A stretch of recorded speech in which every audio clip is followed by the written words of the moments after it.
सात दिन सात राति अंधार हेबो गाँ हेबो मशाणी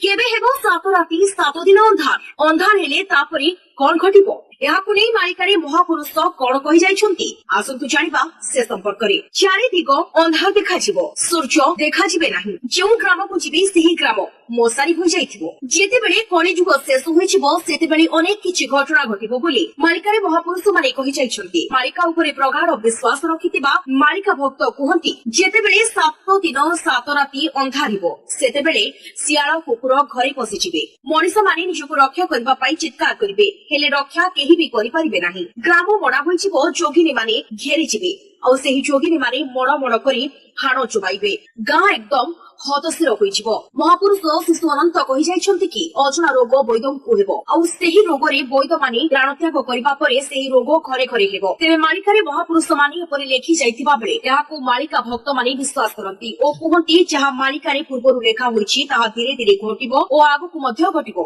तेबे एबे समय अछि मनुष्य निजको खराब कार्य लिप्त करी भल कार्य मन बढ़ाइबा उचित भगवान को भक्ति करिबा उचित भगवान को उपरे भरोसा विश्वास रखिबा उचित। Bureau report.